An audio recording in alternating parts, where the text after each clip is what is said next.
આ વખતે શીતળા સાતમ આજરોજ એટલે કે 25 ઓગસ્ટ 2024 રવિવારના રોજ હોય મહિલાઓ દ્વારા માતાજીની પૂજા અર્ચના કરવામાં આવી હતી। ગુજરાતમાં શ્રાવણના કૃષ્ણ પક્ષની સપ્તમીના રોજ શીતળા સાતમની ઉજવણી કરવામાં આવે છે।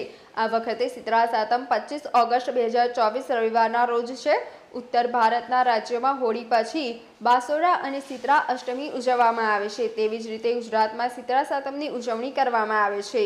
ગુજરાતી પરિવારો અને ભક્તો આ દિવસે દેવી શીતળાજીની પૂજા કરે છે। માનવામાં આવે છે કે દેવી શીતળા તેમના ભક્તો અને તેમના પરિવારોને ઓરી અને શીતળાથી રક્ષણ આપે છે। ગુજરાતમાં પરિવારો દેવી શીતળાના આશીર્વાદ મેળવવા માટે શીતળા સાતમની વિધિ કરે છે। બ્રાહ્મણો અને કર્મકાંડીઓની માહિતી પ્રમાણે શીતળા સાતમ પૂજા મુહૂર્ત સવારે 5:56 થી સાંજે 6:50 સુધી રહેશે, જ્યારે સપ્તમી તિથિ 25 ઓગસ્ટ 2024ના રોજ સવારે 5:30 વાગ્યાથી શરૂ થઈને 26 ઓગસ્ટ 2024ના રોજ સવારે 3:39 સમાપ્ત થશે। હિન્દુ ધર્મની આ મોટી શીતળા સાતમ દરમિયાન હિન્દુ નાગરિકો રાંધણછટના દિવસે વિવિધ પ્રકારના ભોજન બનાવી સાતમના દિવસે ઠંડુ ભોજન આરોગ્યું હતું, જેમાં માન્યતા અનુસાર શીતળા માતાને શાંત કરવાની, ઘરના બાળકો અને પરિવારના અન્ય સભ્યોની આરોગ્યની સુખાકારી માટે આ તહેવારની ઉજવણી કરવામાં આવે છે।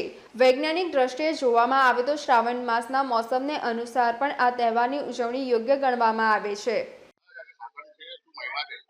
આજે શ્રાવણ મહિનાની શીતળા સાતમ છે।